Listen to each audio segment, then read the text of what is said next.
quería comentar.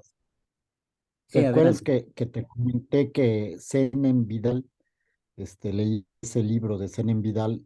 Entonces, él plantea lo de Juan el Bautista así como la venida definitiva del reino de Dios, la instauración ya, o sea, que era la preparación.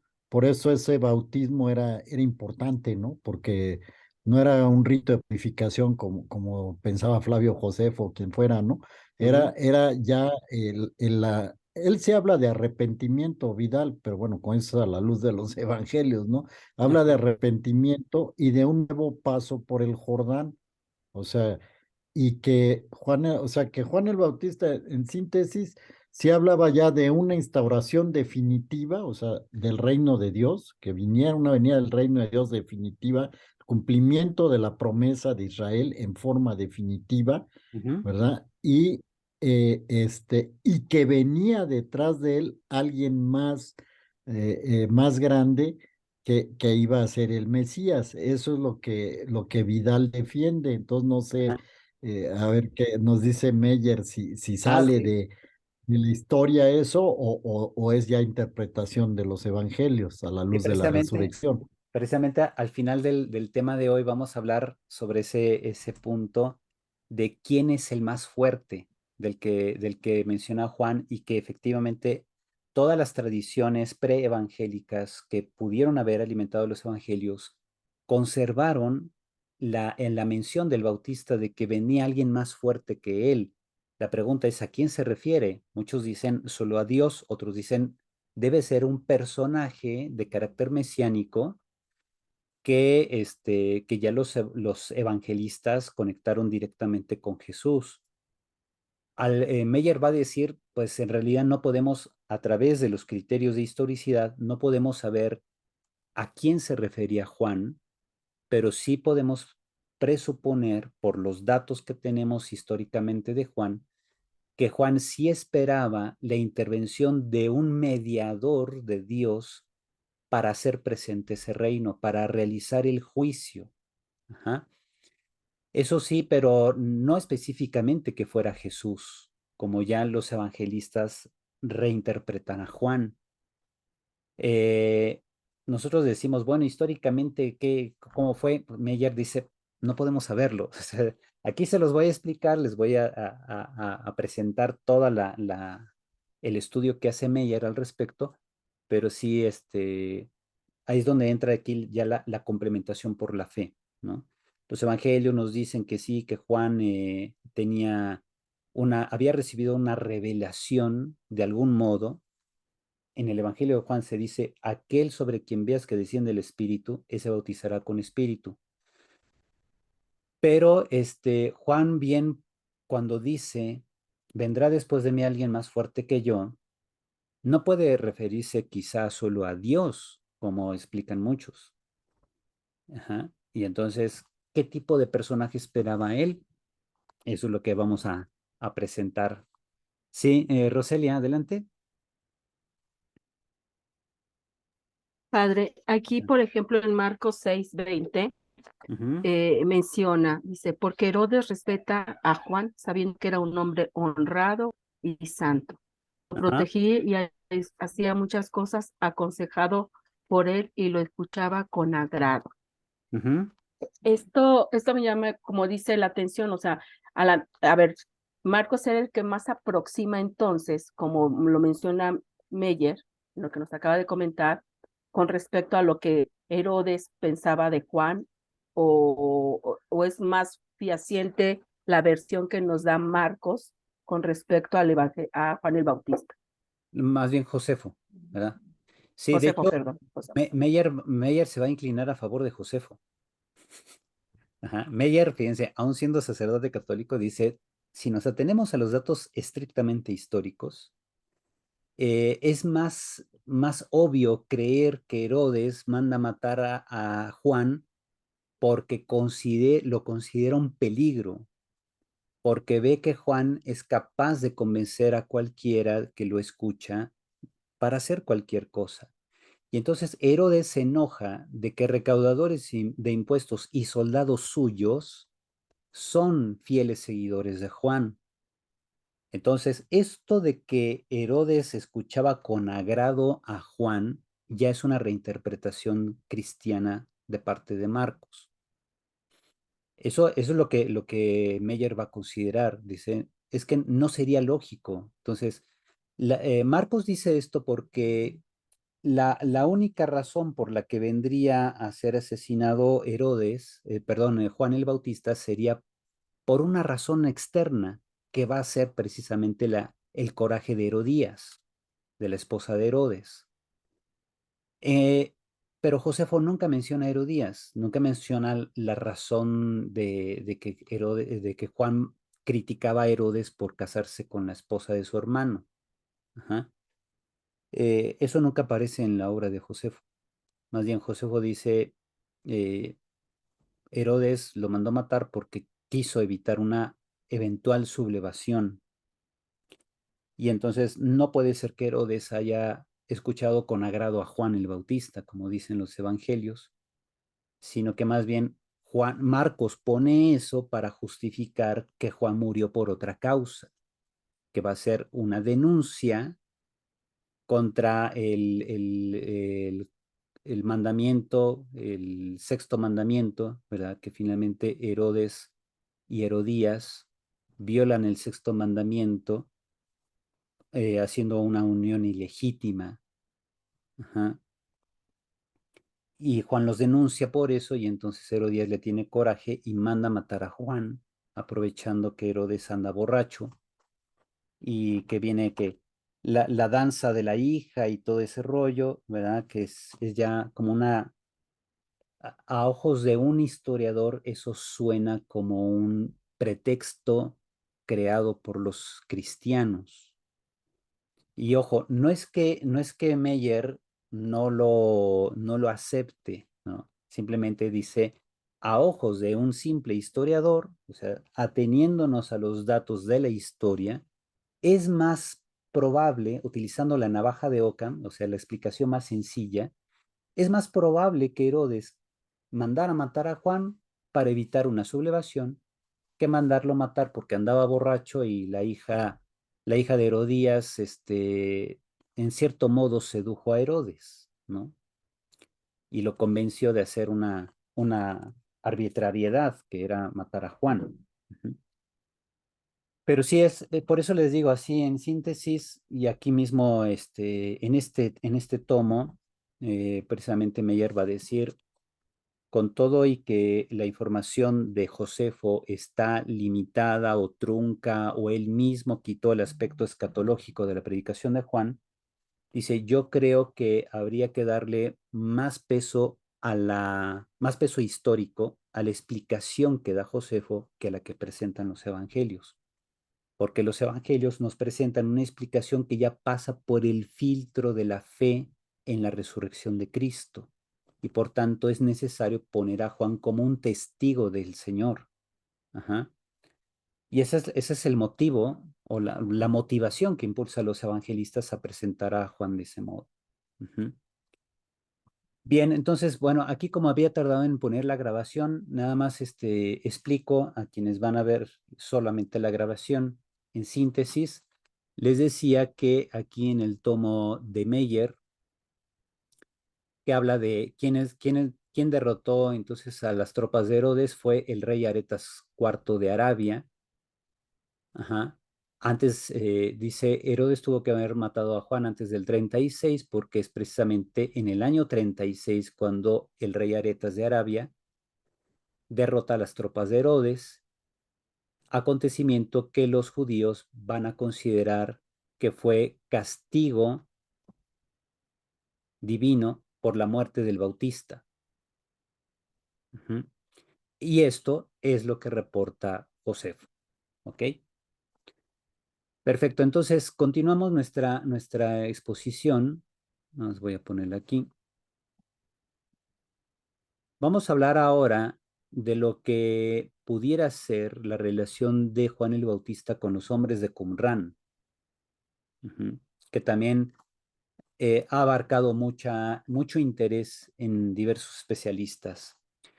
Desde el descubrimiento de los rollos del Mar Muerto, cosa que aconteció en 1947, Muchos académicos consideran plausiblemente histórico el final del relato de la infancia del Bautista. Cuando dice Lucas en capítulo 1, versículo 80, ya ven que el capítulo 1 es gigantesco, ¿verdad? El niño iba creciendo y se fortalecía en su interior, refiere de Juan el Bautista, y vivió en el desierto hasta el día de su manifestación a Israel. Uno dice, pero a ver, si el papá era sacerdote, ¿por qué va a vivir el niño en el desierto? Ajá. Todas las tradiciones nos dicen que Zacarías e Isabel vivían en Ain Karim, que de hecho ahí hay una iglesia que se puede visitar cuando uno va a Tierra Santa. Pero aquí se dice que el niño vivió en el desierto, entonces, ¿como por qué? ¿No? Según Josefo, los esenios adoptaban niños y los formaban en sus costumbres mientras aún eran dóciles. Así lo dice en Guerra de los Judíos, libro 2, capítulo 8, pues sería la sección 2, parágrafo 12. Juan pudo haberse formado en Qumrán. Un elemento a favor de esta hipótesis es el hecho de que Juan compartía algunos puntos doctrinales con los qumranitas, o sea, los hombres de Qumrán, pues rechazaban el estilo normal de vida, es decir, el estilo urbano o rural. Vivían en el desierto de Judea o en sus contornos, creían inminente la definitiva intervención de Dios en la historia. Además, pues bueno, sabemos que los hombres de Qumrán vivían en comunidad, entonces ni estaban en zonas urbanas ni en rurales, pero tampoco eran itinerantes, estaban siempre en un mismo lugar, cosa que Juan no hizo, porque dice, Juan empezó a predicar en torno al 28, o sea, ya es adulto, y empezó a predicar de manera itinerante, porque anda ahí aparece en el Jordán, en la región de Betania, dice Juan, el Evangelio de San Juan. La Betania de la que menciona ahí Juan es la Betania que está junto al Mar Muerto. Y luego, como ya vimos en otro pasaje, en Juan 4, aparece Juan el Bautista bautizando en Samaria, por la región de Salim.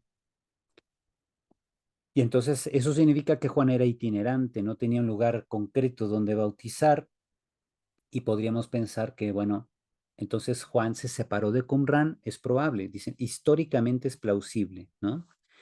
De hecho, por ejemplo, los qumranitas veían en Isaías 40, versículo 3 y el versículo 28, la profecía de su labor preparatoria de esta intervención.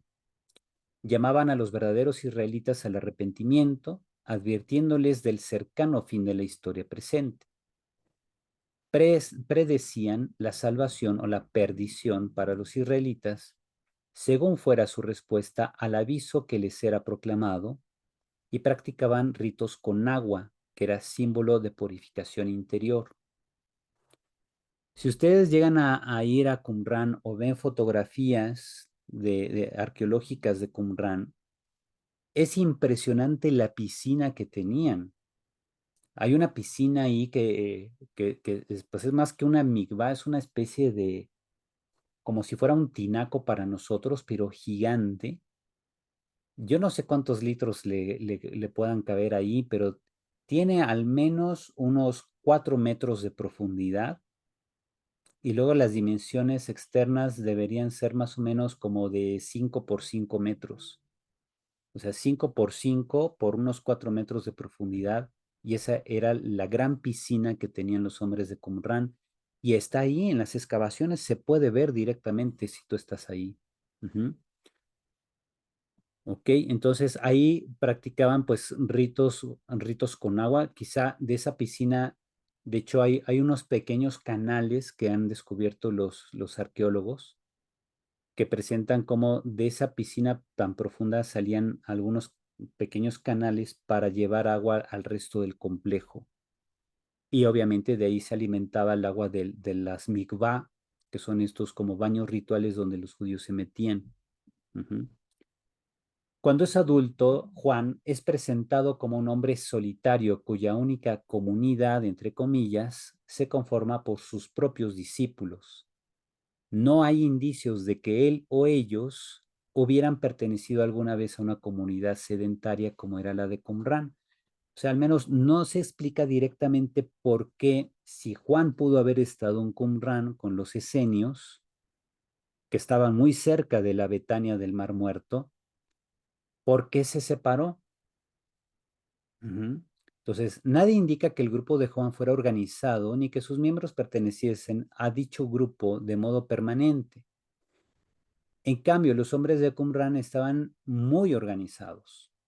Tenían horarios, tanto de oración como de escritura, de comida, de esparcimiento, todo eso lo tenían ahí marcado y se puede leer esto en el libro de la comunidad, o rollo de la comunidad que se conserva de Qumran. De hecho, ya está traducido al español. Juan no practicaba las frecuentes lustraciones que hacían los hombres de Qumran, sino un bautismo único que administra personalmente a personas diversas. Esta es otra gran diferencia. Si Juan estuvo en Qumran, y es probable, porque además, aunque Meyer no lo menciona, hay un libro que se llama Los rollos del Mar Muerto, publicado por a ver, permítame aquí, voy a ver si puedo encontrar el referente. Aquí está. Miren, voy a entrar acá a buscar, les decía, el referente.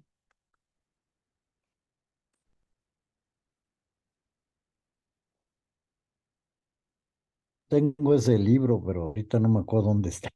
Sí, aquí está, es de Callaghan.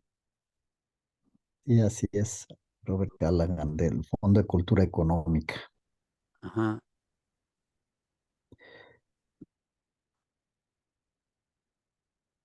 se llama Manuscritos del Mar Muerto, Callaghan.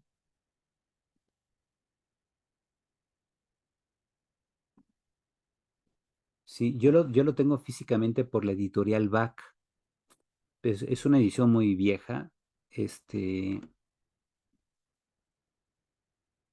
tratando de encontrar aquí la portada. Ah, se llama Rollos del Mar Muerto, los rollos de Qumran, papiros griegos de la cueva 7 de Qumran. Este es otro libro de Callaghan. Sí, estoy tratando de encontrar.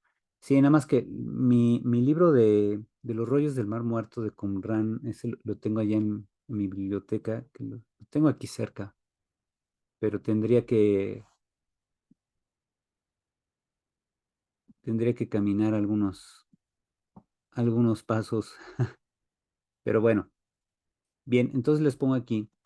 Ese libro de los rollos de Qumran de Callaghan, del padre Robert Callaghan, menciona, entre otras cosas, las semejanzas que hay entre las enseñanzas del maestro de justicia, fundador de la comunidad de Qumran, con la predicación de Juan el Bautista. Por ejemplo, la mención del hacha. El hacha está ya ahí a la raíz del árbol.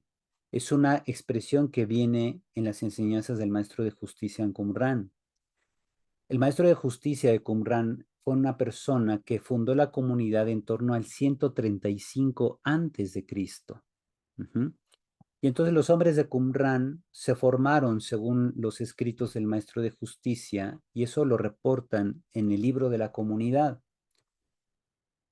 Juan, por su parte, en la predicación que los evangelistas ponen de él, menciona precisamente los elementos que aparecen en las enseñanzas del maestro de justicia. Y aunque algunos dirán, es que muchos israelitas pudieron haber enseñado lo mismo, la cosa está en que tenemos un documento que es el libro de la comunidad que refleja una enseñanza específica del fundador de Qumran que aparece en los labios de Juan el Bautista. Y entonces por eso puede ser que Juan el Bautista sí haya sido formado en Qumran al menos por un tiempo. Ajá. Quizá no cuando era niño, como se sospecha a partir de Lucas 1:80, pero sí puede ser que haya pasado por las filas de los hombres de Qumran, al menos por una época, y ahí conociese el documento del rollo de la comunidad, donde se menciona que ya el hacha está en la raíz y que Dios está por intervenir en la historia y todo esto que tanto viene, es una enseñanza del maestro de justicia, fundador de Qumran, y me parece que aparece también una expresión semejante en el rollo de la guerra, que es el otro gran libro importante de los qumranitas. Muy bien, entonces tenemos, Juan no practicaba las lustraciones frecuentes, el grupo de Juan no tenía estructuras jerárquicas como en Qumran, que garanticen orden y sucesión, y hasta eso pues, no era necesario, porque si Juan Bautista predica y anuncia un bautismo único para abrirse a la recepción del reino, no es necesario que haya sucesores en la comunidad del bautista. ¿Verdad? O sea, no checa. Si ya se presenta Juan con un anuncio escatológico que el fin de los tiempos ya está por llegar, que es necesario bautizarse para abrirse a la recepción del reino de Dios, entonces no era necesario establecer estructuras jerárquicas, no era necesario que el grupo de Juan fuera tan organizado como era Qumran, y tampoco se espera que haya sucesión de un líder. O sea, eso es completamente lógico, ¿no? Ahora, los hombres de Qumran se caracterizaban por una interpretación y observancia estricta de la ley mosaica hasta el grado de considerar laxos a los fariseos. En cambio, los dichos y hechos de Juan que tenemos en los evangelios y en Josefo no reflejan la menor preocupación por los aspectos legales. Pero aquí, ojo, también hablaríamos de cómo Josefo no da no reconoce el carácter escatológico de la predicación de Juan el Bautista. Lo más probable es que Lucas 1:80 sea solo un puente literario para conectar la tradición de la infancia con la tradición marcana de la que se sirve Lucas en 3:2 al 4. Es decir, cuando Lucas 3 comienza, claramente está siguiendo al Evangelio de Marcos, porque comienza con la predicación de Juan el Bautista en el desierto y después Jesús se hace bautizar por Juan. Eso es en Marcos. Ahora, Lucas sigue aquí en el capítulo 3 comienza diciendo, bueno, Jesús tenía más o menos como 30 años y acá, y entonces Juan predicaba en el desierto, ¿no? Y aunque no dice estrictamente que Juan bautiza a Jesús, sí es cierto que Lucas se basa en Marcos para comenzar el capítulo 3 mencionando el ministerio de Juan el Bautista. Entonces, de ser así, no contendría ese versículo una pretensión histórica, es decir, 1:80 no tiene una pretensión histórica de decir que Juan desde niño creció en el desierto hasta que se manifestó a Israel, sino que es una estrategia que el autor del Evangelio Lucano crea para conectar la infancia de Juan con el capítulo 3, donde Juan ya es un predicador itinerante que anuncia la inminente llegada del reino. Por tanto, este versículo 80 del capítulo 1 solo tendría una función de una teología narrativa, o sea, función teológico-narrativa y no una pretensión histórica como muchos pensaron al inicio, para argumentar que Juan a lo mejor fue educado en Qumran desde niño.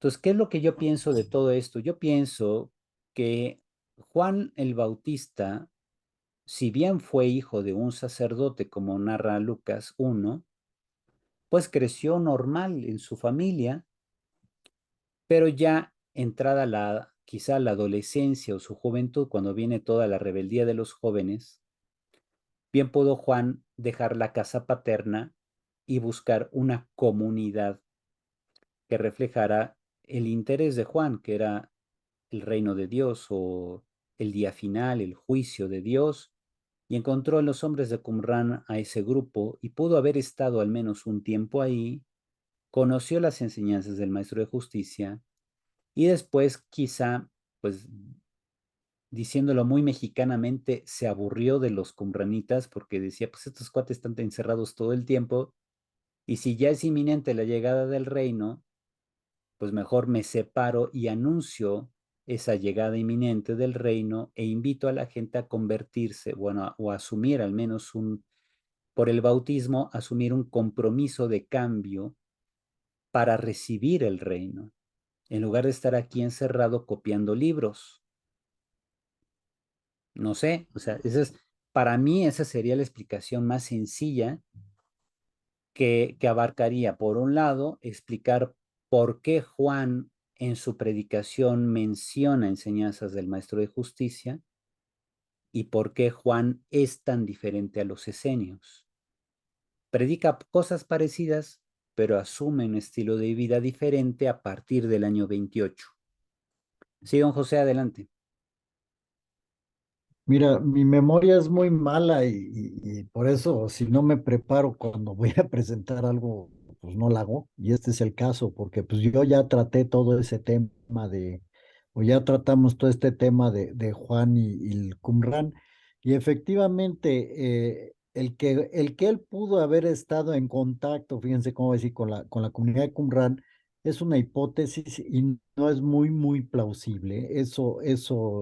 De hecho, es parte de la enseñanza. Hay un pasaje de Isaías, es que yo también no recuerdo las citas así, el que dice de allanar las montañas y hacer parejo, ese pasaje lo tienen tanto los cumranistas como se lo atribuyen a Juan, ¿no? En la Ujú. predicación, que él, o sea, toma esa cita de Isaías para iniciar su predicación. También los de Qumran toman esa cita para irse al desierto, porque ellos es pues yo diría como subsecta de los esenios, porque luego leemos los esenios de Qumran, pero había más esenios. O Claro, sea, ciertamente los esenios se separan del templo, ¿verdad? O sea, es un movimiento que se separa, que se aparta del templo de Jerusalén, pero este grupo en particular se va a habitar a esta zona que